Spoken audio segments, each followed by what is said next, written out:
Well, illiquidity has long been considered a concern in private market investment, but could tokenization help unlock money flow and active trading?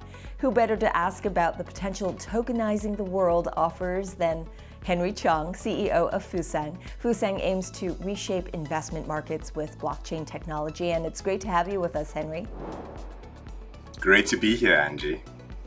All right, so tokenization. How can it open up access to private companies and other illiquid assets? I mean, that's been a really big traditional problem. I think one thing that the cryptocurrency markets have shown that when you can tokenize assets and open them up to a whole pool of global investors, some really exciting things start to happen. And certainly today, it's unavoidable the kind of flow, volume, and participation that we're seeing in the cryptocurrency markets. And if we can use the same underlying principle of tokenization and apply that to real-world assets like securities, shares, bonds, funds, real estate, a whole world of illiquid assets, open up access to a same pool of global investors, I think you'll start by both getting the access benefits that tokenization brings, and as an additional step, you can also start to think about how tokenization can really power communities around these companies, which is the other benefit that cryptocurrencies and tokenizations have shown is quite powerful. So when you stoke this kind of interest, it also brings to mind how tokenization can possibly help private companies fundraise. How can that work? We live in a strange world today where for some private companies it's easier than ever to raise money. We hear stories about how big unicorns have investors falling over themselves to give them money. But the honest truth is the world is much bigger than just these unicorn companies. And for the vast majority of SMEs and private companies out there, it's harder than ever to raise capital. If you think about it, 20 years ago, I could go to a bank with a business plan for a new, restaurant and start a company. Today, what are my funding options as a private company? Really, I can talk to friends and family, maybe I'll max out my credit cards, but realistically, that's it.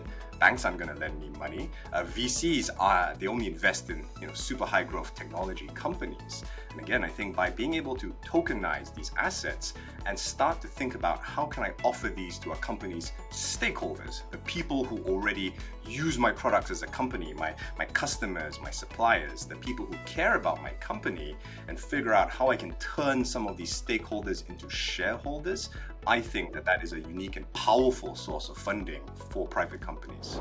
And what about bridging the gap between public and private markets? How would you envision tokenization working there? I think that's also a very curious fact about modern capital markets, where when you turn on Bloomberg and you hear about the companies being talked about, these companies are really a very small fraction of companies out there, 1% of companies in the world.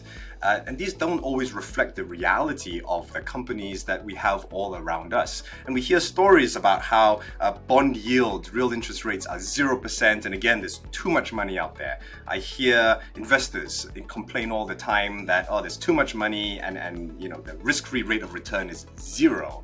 And yet, on the other hand, in private markets, there are people who can't borrow money to save their lives. There are people for whom, as I said, capital has just dried up totally. So something's broken fundamentally about the capital allocation mechanism. Imagine if you have a single mother working 2 jobs to feed her kids. Try going to her and saying that capital is free and there's too much money out there and the rate of borrowing money is 0%. Just say, what nonsense, right? For me, I live in a very different reality. And part of the reason why we're seeing such interest in the cryptocurrency markets is starting to bridge that divide, public and private. And really what will matter going forward, I think, is what communities am I a part of? Do I believe in participating in that community? And do I actually think that I can invest and get an ownership stake in that community? It is about democratizing access, which I think is such a powerful thing. And that is the core of tokenizing the world. Thank you again, Henry Chong of Fusang, for joining us today.